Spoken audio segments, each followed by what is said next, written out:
नमस्कार दोस्तों, ऐसी मेरी परम पिता परमात्मा से प्रार्थना है आप आपके परिवार के सदस्य सुखी हो, स्वस्थ हो, मस्त हो, मजे में हो।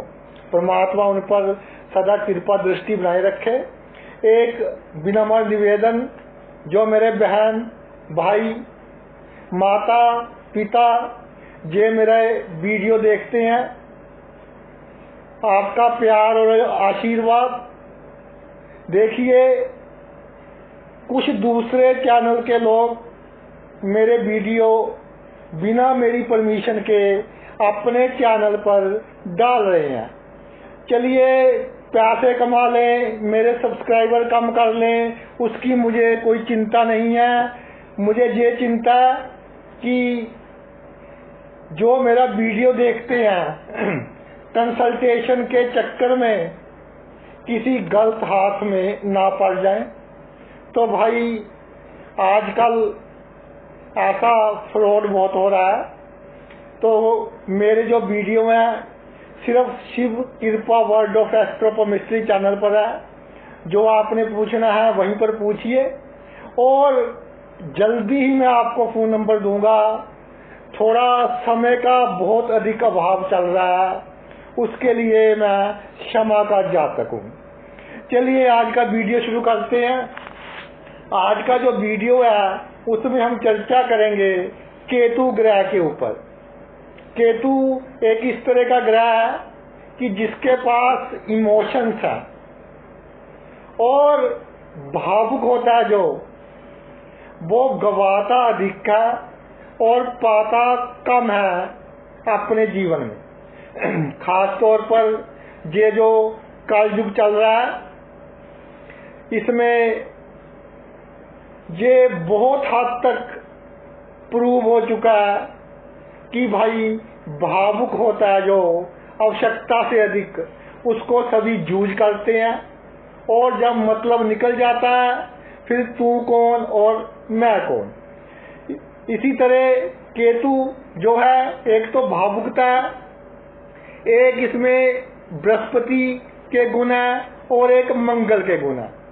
बृहस्पति क्या है? आइडियल है, यानी कि ये शो करने की कोशिश करता है कि मैं असूलों पर चल रहा हूं। मंगल क्या है?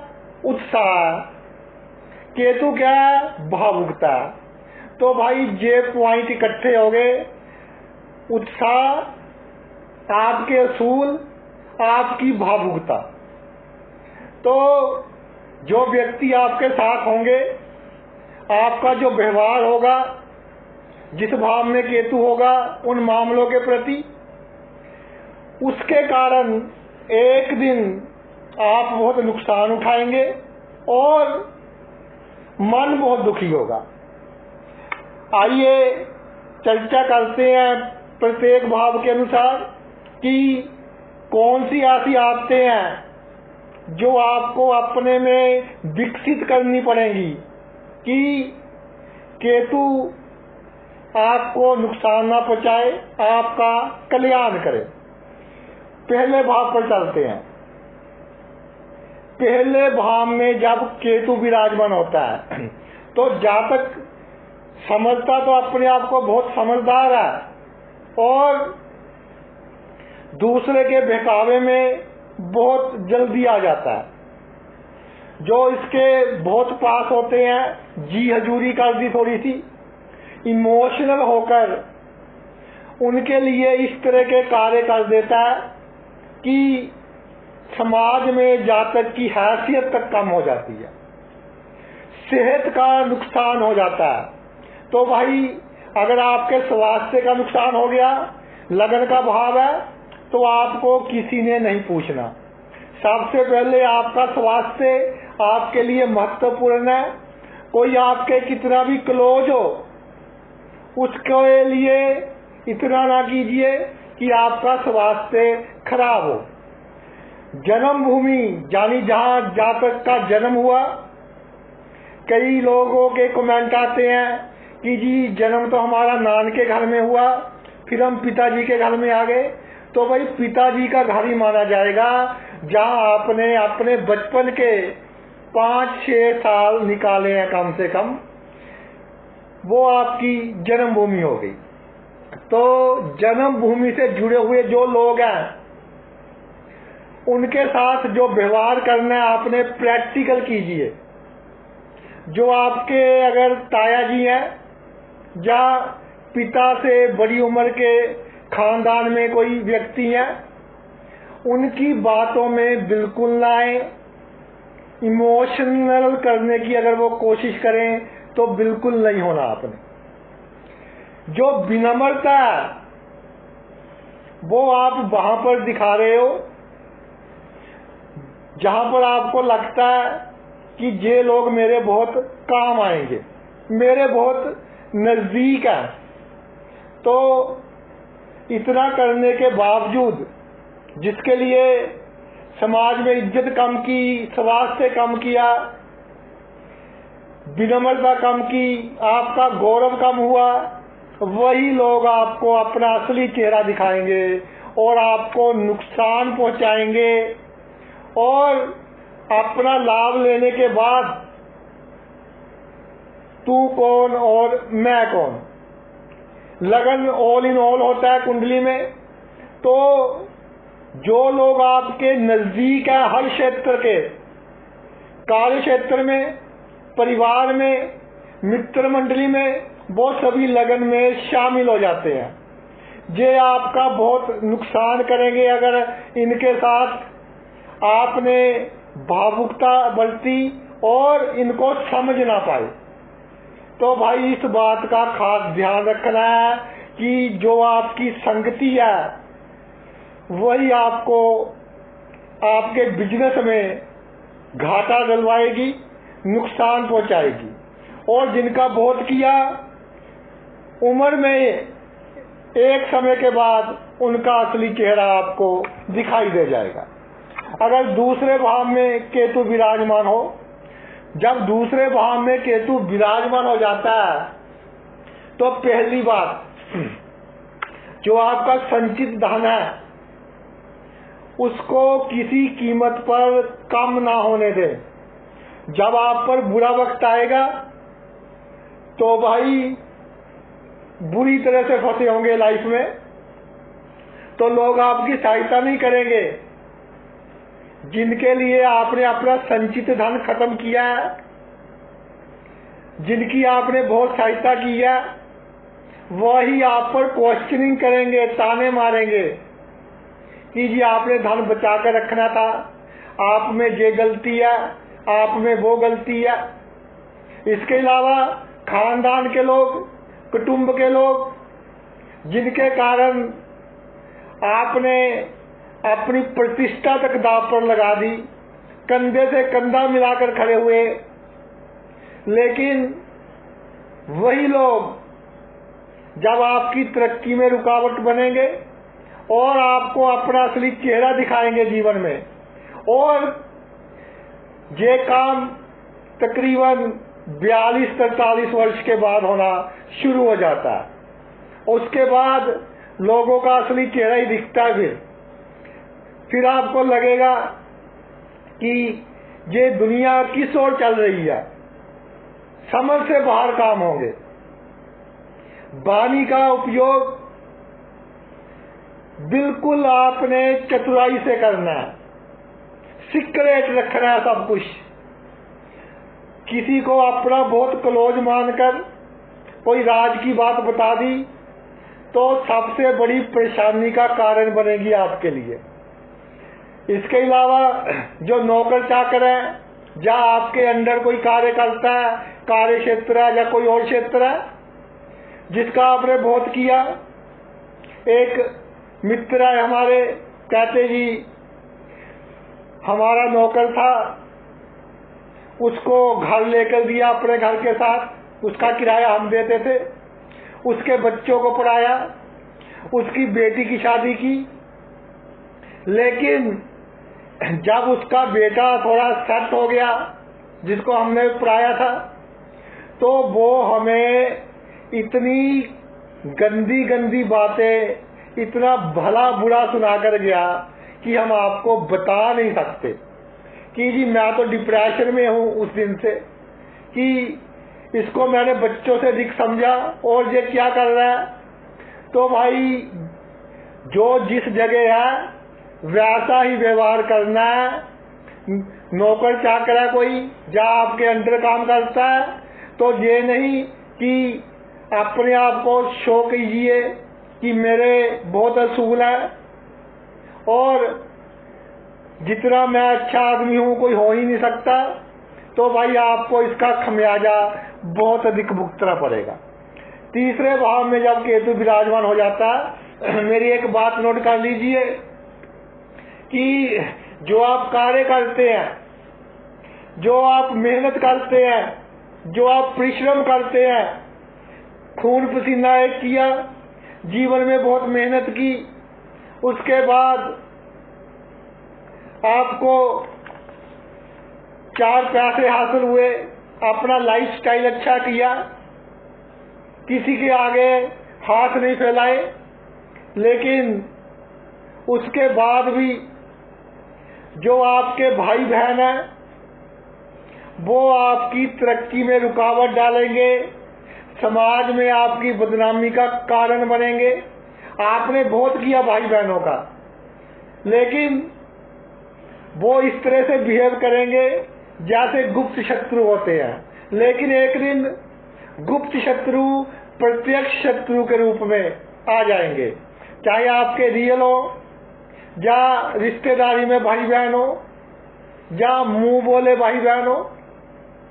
और जब आप मकान बना लोगे अच्छा, जब मकान को बहुत सुंदर बना लोगे, उस दिन के बाद से आपके साथ ये घटनाएं घटनी शुरू हो जाएंगी कि इसको हम किस तरह से नीचे गिरा सकते हैं, लेग पुलिंग कैसे कर सकते हैं। और जिनका आपने बहुत किया उसके दिमाग में जो पिन पॉइंट होगा वो ये होगा कि हम इसकी अवनति, इसका डाउनफॉल किस तरह से कर सकते हैं। मगर भाई जहां एक कृपा ईश्वर की बुद्ध की राशि में केतु है, नीच का भी कहते हैं जहां पर केतु को तीसरी राशि में, लेकिन फिर भी मानसिक चिंता देकर आपको बड़ा नुकसान होने से बचा लेगा। चौथे भाव पर आते हैं। चौथे भाव में केतु विराजमान हो जाए, ये चौथा भाव है जो सबसे बड़ी बात परिवार का भाव है। इसमें वो बंदे आते हैं जो एक ही छत के नीचे रहते हैं, यानी एक किचन में खाना बनता है, जो लोग उसको खाते हैं वो आपके परिवार के सदस्य भाई कहलाए जाते हैं। तो उन लोगों को सिक्योर करने के लिए आपने अपने सुख त्यागे, उनको सुखी करने के लिए अपना स्वास्थ्य दांव पर लगाया, कड़ी मेहनत की, अपने जो सुख था, कंफर्ट जोन था, उससे बाहर निकले कि आगे मेरे जो परिवार के लोग हैं उनको कोई प्रॉब्लम ना हो। तो मन की शांति तक उनके कारण आपने अपनी खराब कर ली, जिसका सीधा असर आपके हार्ट पर पड़ा, हार्ट डिजीज हुए। और कई बार तो इतना सोचा दूसरों के लिए कि नींद आने में भी प्रॉब्लम हो गई, खुद अच्छा वाहन नहीं खरीदा, बच्चों को अच्छा वाहन लेकर दिया और अपने शौक पूरे नहीं किए, अपने परिवार के सदस्य के शौक पूरे किए। लेकिन आपके देखते ही देखते जब 40 to 43 ईयर्स के हो जाओगे, उसके बाद जिनका आपने बहुत किया आपको सुनने को मिलेगा कि जी आपने हमारा किया ही क्या है, आपने हमारा कुछ नहीं किया। उसके पिता ने तो उसके लिए इतने करोड़ छोड़ दिए, इतने लाख छोड़ दिए, आपने तो कुछ भी नहीं छोड़ा। तो सबसे पहले अगर चौथे भाव में केतु हो भाई, अपने सुख की ओर ध्यान देना, अपनी नींद का ख्याल रखना, अपनी मानसिक शांति का ख्याल रखना, अपने मन को मजबूत रखना। चंद्रमा का घर है ये काल पुरुष की कुंडली के हिसाब से, नहीं तो पहले भी दुखी रहोगे, बाद में उससे अधिक दुखी होगे, बाद में इमोशनली दुखी होगे। पहले खुद इमोशनल थे तब काम किया ऐसा, लेकिन बाद में लोग आपको इमोशनल करेंगे। तो चौथे भाव में केतु सबसे पहले खुद का सुख, जो आपकी कामनाएं हैं कि मैंने अपने जीवन में ये शौक पूरे करने हैं, ये गाड़ी खरीदनी है, ये बाइक खरीदना है, जैसे आपकी क्षमता है, आप पहले अपने शौक पूरे कीजिए, उसके बाद किसी दूसरे की ओर देखना है। अगर दूसरों के लिए कुर्बानी देते रहे तो भाई फिर हम ऐसा कह सकते हैं कि पिछले जन्म का कर्ज था जो आपने दे दिया, और उसके बाद उसका फल जो मिला वो मिला मानसिक चिंता, आपको सुनने के लिए ताने। मैं आज जो बात कर रहा हूँ बहुत प्रैक्टिकल बात कर रहा हूँ, ताकि जो व्यूअर्स हैं अच्छी तरह से दिमाग में आ जाए उनके ये बात कि केतु जिस भाव में हो, हमने जीवन कैसे जीना है, कैसे अपनी आदतें चेंज करनी है, ताकि आगे चलकर हम अपने आप को गिल्टी महसूस ना करें कि हमने बहुत बड़ा गलत काम कर दिया, कि यह अच्छा काम है लेकिन हो जाएगा उल्टा। पंचम भाव में जब केतु हो, जहां पर बहुत बड़ी प्रॉब्लम है, देखी है कि दूसरों के लिए आप तर्क वितर्क करते हो, बहसबाजी दूसरों के लिए करते हो। कोई आपका मित्र है जिसके साथ आपके बहुत अच्छे रिलेशन है, या किसके साथ आपके बहुत अच्छे प्रेम संबंध है, उनके लिए लोगों से झगड़ा, बहसबाजी फजूल की। रिश्तेदार कोई बहुत क्लोज है, उसके लिए किसी तीसरे बंदे से बहसबाजी, वो तो बीच में से निकल जाएगा, जो असली गुनहगार है फंस आप जाओगे, दुश्मनी आप ले लेते हो। और पंचम भाव में केतु हो, एक ईमानदारी की, जी मैं तो ईमानदारी के पथ पर चलूंगा, मैंने ये कार्य नहीं करना, मैंने वो कार्य नहीं करना, और सबसे नम्र होने का दिखावा मंगल और बृहस्पति है। कई बार फिर सूर्य क्या कहा रहा है, ये काल पुरुष की कुंडली के हिसाब से कोई गलत बोल दे, एकदम अहंकार में आकर आग बुबला हो जाना और उससे रिलेशन खराब कर दिए। पहले इतना अच्छा किया और 2 मिनट में किए किराए पर पानी फेर दिया। संतान की बहुत चिंता कि मेरे बच्चा है, मेरी बच्ची है, तो भाई किसी ने नहीं पूछना, चाहे आपके रिलेशन है किसी से, कोई आपका बेटा है, कोई आपकी बेटी है, ठीक है आपने जन्म दिया, इस संसार में लेकर आए हो संतान को, आपका फर्ज है उनको सेट करना, लेकिन अपने सुखों को दांव पर लगाकर, अपने मन की शांति खराब कर कर उनको सेट करते करते खुद अपसेट हो गए, तो भाई इसका कोई लाभ नहीं होगा। और जो नतीजे मिलेंगे 42-43 इयर्स के बाद कॉन्टिन्यूसली, तो पूरे का पूरा थिंकिंग प्रोसेस आपका चेंज कर देंगे इस दुनिया के प्रति। तभी कहते हैं कि केतु हमें विरक्ति देता है, ये विरक्ति नहीं देता, हमारा सोच का प्रोसेस चेंज कर देता है। या तो दुनिया से बिल्कुल अलग हो जाते हैं, लेकिन कलयुग है, जब इस तरह का माहौल बनता है फिर राहु एक्टिवेट होता है, राहु अपनी माया दिखाता है और व्यक्ति फिर मायावी बन जाता है।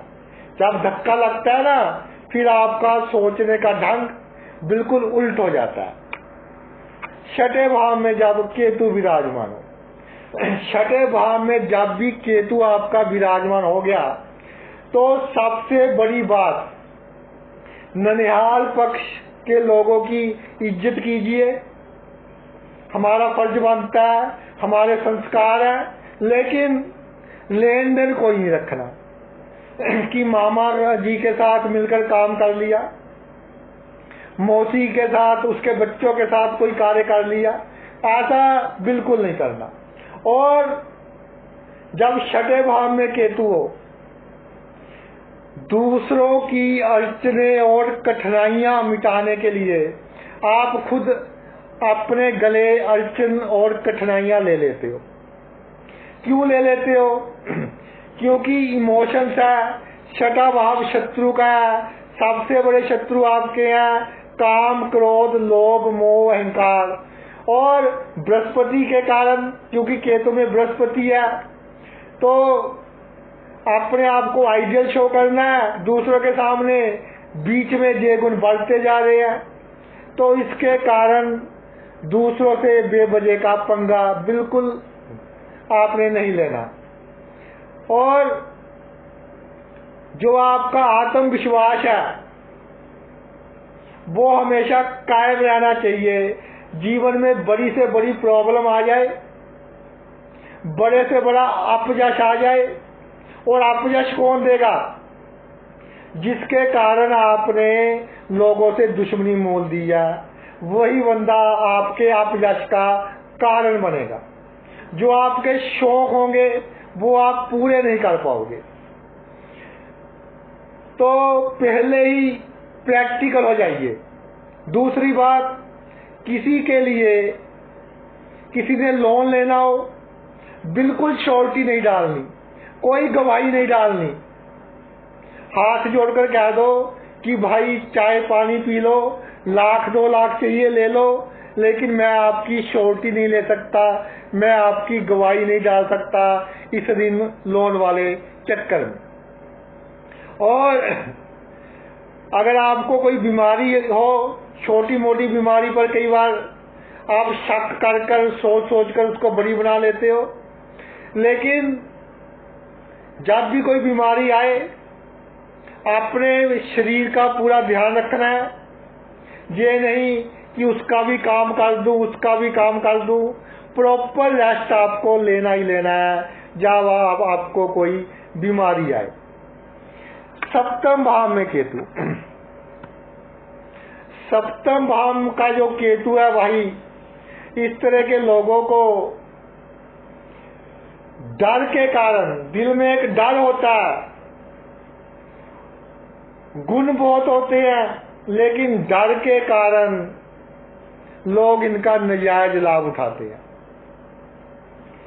और डर के कारण इनके असूल होते हैं कि कहीं मुझे कोई नुकसान ना पहुंचा दे। भाई आपको कोई नुकसान नहीं पहुंचाएगा। जब आप डर के कारण या किसी के दबाव में आकर सबके सामने अच्छा बन रहे हो, सबकी मदद कर रहे हो, अपना काम छोड़कर पहले दूसरों का काम कर रहे हो, तब तो आप बहुत अच्छे हैं। लेकिन जिस दिन आपने अपने हक के लिए स्टैंड ले लिया, उस दिन आपसे बुरा इस दुनिया में उनको कोई नहीं लगेगा जिनका पूरी की पूरी उम्र काम किया। और एक बात और है, ये जो सप्तम भाव है जीवन साथी का भाव है। जीवन साथी भी अपने मन में गलत फहमियां लेकर आएगा जिसमें आपका कोई कसूर नहीं होगा। प्रॉब्लम क्या होगी कि अपने आप को अच्छा साबित करने की कोशिश जीवन साथी के सामने, क्योंकि मन में डर है कि कहीं मेरी बेइज्जती ना हो जाए, कहीं ऐसा ना हो जाए। ऐसा डर जिसका कोई बेस ही नहीं है। तो सप्तम भाव में केतु हो, पार्टनरशिप में काम तो बिल्कुल ही नहीं करना, अगर कर लिया फंसोगे। दूसरी बात, कोर्ट केस में फंसाए जाओगे। क्यों फंसाए जाओगे? पहले तो सबका अच्छा किया, जब आपने अपने लिए स्टैंड ले लिया तो आसपास के लोगों को, जो आपके बहुत नजदीक है, उनको बर्दाश्त नहीं हुआ तो आपको दबाने के लिए कोर्ट केस कर दिया। फिर आप सोचोगे कि मैंने कितनी गलतियां की है लाइफ में, अब उसका खमियाजा भुगत रहा हूं। तो भाई जो लोग अभी 30-35 के बीच हैं या इससे छोटी उम्र के हैं, वो जो वीडियो देख रहे हैं, तो सीधी बात, मन में से डर निकाल दीजिए। कोई आपका कुछ नहीं बिगाड़ सकता। अगर कुछ बिगड़ेगा तो अगर डर होगा मन में, उससे दुगना बिगड़ेगा। अगर डर नहीं होगा तो बहुत कम बिगड़ेगा। और सबके सामने अच्छा बनने की कोशिश ना करें, सीधा चलिए दुनिया के साथ, स्ट्रेट फॉरवर्ड। काम करना तो करना, नहीं करना तो नहीं करना। कोई नाराज हो जाए उसको मनाने की आवश्यकता नहीं है। अगर उसने आपने एक अच्छा मित्र खोया, उसने भी एक अच्छा मित्र खोया। दूसरों को मनाने के चक्कर में अपना पीस ऑफ माइंड भी खराब करते हो और दूसरों के सामने फिर आपको नीचा दिखाई देना पड़ता है। और जिनका आपने बहुत किया, चाहे आपके पारिवारिक मेंबर हैं या आसपास के लोग हैं, तो जहां तक मैंने देखा है कि कई बार तो माता पिता भी, वैसे माता पिता एक बहुत ही रिस्पेक्टेबल शख्सियत होते हैं, लेकिन जितना व्यक्ति अपने माता पिता का करता है, बदले में उतना आउटपुट नहीं मिलती, निराशा थोड़ी अधिक मिलती है। अष्टम भाव में जब केतु विराजमान हो जाए तो सबसे पहले बात, अपने आप को जीवन के हर क्षेत्र में पूरी तरह से सीक्रेट कर ले। और जो आपके ससुराल के रिश्तेदार हैं, उनके साथ जो संबंध है डिप्लोमेटिक बनाइए, कि मुंह से बुरा नहीं बोलना लेकिन सबकी बात नहीं माननी। जो आपका जीवन साथी है उसकी जो वाणी है वो पत्थर पर लकीर होती है जब अष्टम भाव में केतु विराजमान हो जाता है। इसलिए उसकी वाणी को कंट्रोल करना बहुत आवश्यक हो जाता है। अष्टम भाव में केतु, अचानक ही लोग आपके खिलाफ हो जाएंगे। जिनके लिए आप बहुत अच्छा सोच रहे हो वो आपका दुश्मन बन जाएगा। जिनके साथ आपके गुप्त संबंध थे, जिन्होंने आपकी बहुत सहायता की, वो किसी के बहकावे में आकर आपका बुरा करना शुरू कर देंगे। आपका जो बॉस है या जो अथॉरिटी है, अगर आप पॉलिटिक्स में हो तो किसी के बहकावे में आकर आपके साथ रिलेशन खराब कर लेगा। और बहकावे में किसके आएगा? जिसका आपने बहुत साथ दिया है, गुप्त रूप से भी साथ दिया है, अलीगली गैर कानूनी ढंग से भी साथ दिया है, वो उसके साथ होगा। तो भाई पहले दिन से ही प्रैक्टिकल रहिए, अपने आप को सीक्रेट रखिए और जिनके साथ गुप्त संबंध है उनका तोड़ भी अपने पास रखिए कि अगर इसके साथ संबंध खराब होते हैं तो फिर अल्टरनेट क्या है। एक बंदे पर निर्भर नहीं रहना लाइफ में, नहीं तो थोड़ा नुकसान हो सकता है। वैसे जहां पर केतु अष्टम राशि का है, मंगल की राशि का है, तो उत्साह के कारण आप समस्या तो पार कर जाओगे, लेकिन अंदर से टूट जाओगे। नवम भाव में केतु, नवम भाव में केतु 9 राशि का उच्च का माना जाता है। तो नवम भाव जो है ये हमारा विदेश की भूमि का भाव है।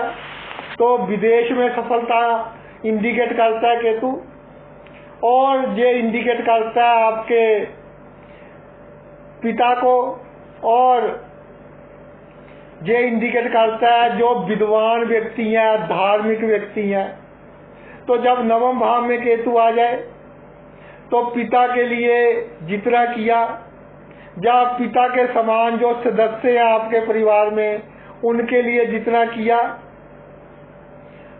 तो भाई आउटपुट उतनी नहीं आएगी। ठीक है, आपका नुकसान नहीं होगा, केतु उच्च का है, आप अपने बल पर, अपने गुणों के कारण जीवन में बहुत तरक्की करोगे, इसमें कोई शंका नहीं है। नाम आपका दूर दूर तक फैलेगा। लेकिन जिनके कारण खुद चिंता में रहे कि मैंने इनका करना है, जिनकी बहुत रिस्पेक्ट की, किसी को विद्वान माना, या कोई बहुत धार्मिक था उसकी बहुत सहायता की, वो एक दिन आपके भाग्य में जो तरक्की लिखी है उसमें रुकावट बनने की कोशिश करेगा, लेकिन कामयाबी नहीं मिलेगी। नवम भाव में केतु है। कामयाब आप खुद ही होंगे, लेकिन मानसिक चिंता होगी कि इसका इतना किया। कई बार ऐसा देखा गया कि कोई फॉरेन में सेट है, उसका कोई साथी इंडिया से वहां गया, तो उसने उसको वहां सेट करने में उसकी बहुत हेल्प की, और जब वो आप सेट हो जाता है, जिसने उसको सेट किया होता है उसको ही अपसेट कर देता है। तो आवश्यकता से अधिक अपने आप में भावुकता, इमोशनैलिटी बिल्कुल नहीं लेकर आनी। परोपकार देखकर कीजिए, जिसको आवश्यकता है उस पर परोपकार करना है। ये नहीं कि थोड़ा सा किसी को दुखी देखा और सब कुछ लुटाने के लिए तैयार हो गए। तो भाई अगर ऐसा करोगे, जिस पर बहुत कुछ लुटाया, वो एक दिन आपके रास्ते में कांटा बनकर खड़ा होगा और आपकी जो तरक्की है उसमें बाधा का कारण बनेगा। बी प्रैक्टिकल, जिस भाव में केतु है प्रैक्टिकल हो, जिसको आवश्यकता है, नीति जो कहती है उसको दान दीजिए, जिसको एक्चुअल में जरूरत है। कोई आपसे झूठ बोलकर ले जाए कि जी मेरी पत्नी बीमार है, मेरा बच्चा बीमार है, तो लोगों को पहचानना सीखिए, तो जीवन में आप कामयाब होंगे। इसी तरह अगर लोगों के का करते रहे, अपने काम को सेकंड प्रायोरिटी देकर, दूसरे के काम को फर्स्ट प्रायोरिटी देकर, तो भाई ये आपके भाग्य के लिए भी खतरनाक है। और कुल मिलाकर जब 42-43 साल की उम्र आ जाएगी आपकी, क्योंकि उच्च का आपका सोचने का जो ढंग है बिल्कुल बदल जाएगा। राहु ले लेगा केतु का स्थान। फिर राहु क्या है? ये दिमाग है, ये फिर अपने हिसाब से चलाएगा दुनिया को। तो नवम भाव में केतु इमोशंस के कारण किसी की आवश्यकता से अधिक सहायता बिल्कुल नहीं, पात्र कुपात्र देखकर सहायता कीजिए। दसम भाव में केतु, दसम भाव में जब केतु विराजमान हो जाए, सबसे पहली बात कर्म, क्योंकि पिछले जन्मों के कर्म है। 10वां भाव कर्म का, कर्म आपको करते रहना है। कैसी भी परिस्थितियां आए जीवन में, काम करना नहीं छोड़ना, हमेशा एक्टिव मोड में रहना है, आलसी नहीं होना। वैसे शनि की राशि में केतु होता है, काल पुरुष की कुंडली के हिसाब से 10वें भाव में, तो मित्र की राशि अच्छा फल देता है, कार्य क्षेत्र में अचानक लाभ देता है। लेकिन जहां एक बात है, जितना आपने अपने पिता का किया, या पिता के समान जो लोग थे आपके परिवार में उनका किया, कार्य क्षेत्र में रिस्क लेकर दूसरों की हेल्प की जिसकी, वही बंदे आपके दुख का कारण बनेंगे, क्योंकि उनसे आपकी एक्सपेक्टेशन अधिक होगी और वो आपको जब धोखा दें तो फिर कैसा फील होगा। तो कार्य क्षेत्र में प्रैक्टिकल रहिए, डिप्लोमेसी से चलिए, कूटनीति से, जिससे काम निकलवाना है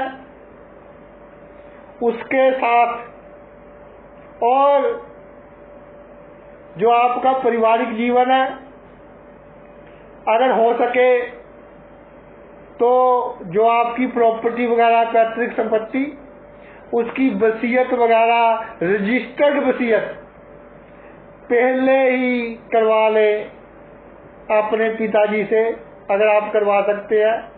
नहीं तो कई बार भाई बाद में थोड़ा ये परेशानी का कारण बन सकता है। जीवन में सफल होने के लिए ये नहीं सोचना कि होशियारी करते हैं, चालाकी कर रहे हैं, छल कर रहे हैं, कपट कर रहे हैं। सिर्फ ये सोचना है कि जो होशियारी कर रहे हैं, चालाकी कर रहे हैं, वो किसी गरीब के साथ ना हो, किसी शरीफ के साथ ना हो, किसी बेजुबान के साथ ना हो, किसी इस तरह के व्यक्ति के साथ ना हो जिसकी अप्रोच केवल ईश्वर तक हो और उसको कोई जान पहचान का ना हो। तो ये आपके लिए घातक सिद्ध होगी। लेकिन बेईमान से बेईमानी करनी पड़ेगी आपको।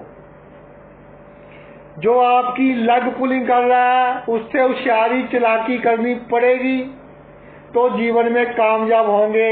नहीं तो सभी आपको दबाकर निकल जाएंगे। और किसी का कितना भी कर्ज किया हो आपने, कार्य क्षेत्र में आपका जो परिवार है उस क्षेत्र में एक दिन सुनने को यही मिलेगा कि आपने हमारा किया ही क्या है। फिर भाई दुखी होने से कोई लाभ नहीं होगा। जब 11वें भाव में केतु विराजमान हो जाए तो 11वें भाव में सभी ग्रह अच्छा फल देते हैं, ऐसा लिखा हुआ है। ग्रह अच्छा फल देते हैं, मैं सहमत हूं। लेकिन किस क्षेत्र में अच्छा फल देते हैं भाई? आपको पैसे थोड़े अच्छे दे देंगे, आमदनी अच्छी दे देंगे, मित्रों का जो सर्कल है वो थोड़ा बड़ा दे देंगे। लेकिन 11वें भाव में जो राशि होती है वो राशि लगन की दुश्मन होती है। तो 11वें भाव में ग्रह का विराजमान होना ये इंडिकेट करता है कि व्यक्ति के पास सभी सुख होने के बावजूद व्यक्ति अपने जीवन से संतुष्ट नहीं रहेगा। कोई भी ग्रह हो, किसी भी कंडीशन में हो, उच्च का हो, नीच का हो, अस्त हो, कैसा भी हो। तो जब 11वें भाव में केतु आ जाता है, जो आपका बोटल नेक एरिया, लाइफ का पिन पॉइंट एरिया, वो आपकी मित्र मंडली है, आपका सोशल सर्कल है। जब तक मित्रों का करते रहे तब तक तो आपके जैसा बादशाही नहीं कोई, आपकी तारीफ पर तारीफ कि इससे अच्छा तो कोई बंदा ही नहीं है। लेकिन जब आपको आवश्यकता अधिक पड़ गई, जहाँ हाथ तंग हो गया, थोड़ा बीच में दशा अंतर्दशा खराब आ गई, तो फिर उनका असली चेहरा आपके सामने आ जाएगा। 11वां भाव है जो, वो है आपकी मनोकामनाओं का। तो पहले अपनी मनोकामना पूरी करनी है, अपनी मनोकामना ऊपर रखी है हमेशा जीवन में, उसके बाद दूसरे की तरफ ध्यान देना है।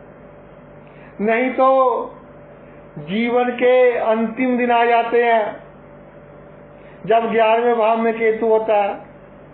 कभी जातक संतान के लिए करता करता मर जाता है, कभी अपने माता पिता के लिए, लेकिन उसके शौक बीच में ही रह जाते हैं। तो ठीक है, संतान के प्रति जो फर्ज है हमने निभाना है, लेकिन पहले आपको अपने शौक पूरे करने हैं, अपनी मनोकामनाएं पूरी करनी है, ताकि आपका जो मृत्यु का समय है वो भी अच्छा हो, आपकी गति भी अच्छी हो। नहीं तो भाई मृत्यु के समय आप यही सोचते रहोगे कि ये गलती होगी, उसने मेरा ये बिगाड़ा, मैंने उसका इतना अच्छा किया, फिर उसने मेरे साथ बुरा क्यों किया। तो ये सभी बातें कोई बुरा करे, जितना सोचते रहोगे खुद को दुखी करने वाली बात है भाई, और किसी का कुछ नहीं बिगड़ेगा। खुद का स्वास्थ्य खराब करोगे, खुद की हार्ट बीट तेज करोगे, खुद का ब्लड प्रेशर और डायबिटीज लेवल बढ़ता है जब केतु 11वें भाव में होता है। तो इन बातों से थोड़ा दूर रहिए, पहले ही प्रैक्टिकल रहिए। एक बात दिमाग में आ रही है, अपनी बहनों से खास तौर पर कहना चाहता हूँ कि जिनकी बहुएं आई हैं नई नई, कि अपनी बहू को बेटी के समान समझे। मैं ये नहीं कहता कि पहले दिन ही अपना जो अलमारी है उसकी चाबी दे दे, ऐसा बिल्कुल नहीं, लेकिन जो उसको बनता मान सम्मान है वो दे। शादी के बाद जो ख्वाहिशें होती हैं पूरी करने दे, यानी कि बद्दुआ ना लें अपनी बहू से या दामाद से, यानी कि पराए घर की लड़की या पराए घर का लड़का जो अब आपके घर के सदस्य हैं, उनसे कभी भी बद्दुआएं बिल्कुल ना, और उनसे कोई एक्सपेक्टेशन नहीं रखनी आपको। कई बार बहनें आ जाती हैं कि जी हम तो बहुत चिंता में हैं, क्या हो गया जी, बहू आई है नई नई तो आते ही रंग दिखा दिए, हमारा बुढ़ापा कैसे निकलेगा। भाई बुढ़ापा आपकी बहू ने नहीं निकालना, आपके ईश्वर ने निकालना है। ईश्वर के करीब हो आप, ईश्वर का हाथ पकड़े। अगर बहू पर दामाद पर डिपेंड होना लग गए, फिर आपका इस तरह से कह लो कि टेंशन में ही रहोगे, कॉन्फिडेंस से आप जी नहीं पाओगे, और एक दूसरे के साथ कोई ना कोई तकरारबाजी चलती रहेगी, जिसका रिजल्ट इतना अच्छा नहीं होगा। 12वें भाव में केतु जब विराजमान हो जाता है तो सबसे बड़ी जो जहां अच्छी बात है कि आपके साथ गुप्त शक्तियां, आपके साथ आपके बुजुर्गों की आत्माएं हैं, जो बड़ी मुसीबत पड़ने पर आपको मुसीबत में से निकालती हैं। तो ये सबसे पॉजिटिव पॉइंट है जब 12वें भाव में केतु विराजमान हो जाता है। इसके अलावा दूसरों के लिए आवश्यकता से अधिक खर्च करना अच्छी बात नहीं। धर्म के मामले में भी जितनी आपकी क्षमता है उतना दान कीजिए, आवश्यकता से अधिक दान आपके लिए अच्छा नहीं है। और जब 12वें भाव में केतु विराजमान हो जाता है तो जातक का जो सोचने का ढंग है वो इस तरह का हो जाता है कि उसको कोई जन्मभूमि का बंदा मिल गया, अपने शहर का बंदा मिल गया, तो उसके लिए सब कुछ लुटाने के लिए तैयार हो जाता है। क्योंकि आमतौर पर जन्मभूमि से दूर रहते देखे गए हैं लोग जिनके 12वें भाव में केतु होता है, और इस तरह के जो कार्य करता है बाद में उनका असली चेहरा यानी 42-43 साल की उम्र के बाद कंटिन्यू आपको दिखाई देने लगता है, और वो आपके रास्ते में रुकावट बनेंगे। लेकिन पिछले जन्म में बुजुर्गों की बहुत सेवा की आपने, तो उनका आशीर्वाद आपके साथ। 12वें भाव में केतु हो तो आप देखेंगे आपके जीवन में चमत्कारिक घटनाएं घटती हैं, क्योंकि गुप्त शक्तियां हमेशा आपके अंग संग हैं, आपको कोई प्रॉब्लम आने नहीं देती। लेकिन फिर भी जब केतु हो, भावना में बहकर किसी के लिए अधिक खर्च नहीं करना, चाहे आपके परिवार का सदस्य हो उसके लिए भी अधिक खर्च नहीं करना। परमात्मा में ध्यान लगाएं, मोक्ष की प्राप्ति हो सकती है आपको, ये आपका अंतिम जन्म हो सकता है, क्योंकि बृहस्पति का घर है काल पुरुष की कुंडली के हिसाब से। कोई आपके घर आ जाए मेहमान, तो गरीब हो या अमीर हो उसकी खातिरदारी कीजिए, और अगर आपके परिवार के लोग सहयोग नहीं कर रहे, आपके पास अच्छे पैसे हैं चार, तो एक नौकर रख लीजिए ताकि आपके लिए भी कार्य करे, और जो मेहमान आते हैं वो आपके घर से खुश होकर जाए। मेहमान जितना आपके घर से खुश होकर जाएगा, अतिथि जितना खुश होकर जाएगा, उतनी ही आप अपने जीवन में तरक्की करोगे, सुख में रहेगा जीवन। अगर विदेश की धरती पर रहते हो, बड़ी बदनामी से बचोगे, और आपको कोई नुकसान पहुंचाने की कोशिश कर रहा है तो प्रकृति अपने आप ही उसका नुकसान कर देगी। तो भाई ये तो मेरा वीडियो था कि कैसी आदतें अपने में डालें कि केतु महाराज आपका कल्याण करे। मैं फिर निवेदन करता हूँ कि कुछ लोग मेरा वीडियो मेरी परमिशन के बगैर अपने चैनल्स पर डाल रहे हैं, उनसे सावधान रहें, किसी तरह की कोई कंसल्टेशन के चक्कर में ना पड़े, अपने पैसे वगैरह खराब ना करें। मुझे इस बात की बहुत चिंता है, और फिर आपसे विनती है कि पूरा ध्यान रखें। आपने अपना इतना कीमती समय निकाल कर ये वीडियो देखा, मैं तहे दिल से आपका आभारी हूँ। Thanks a lot.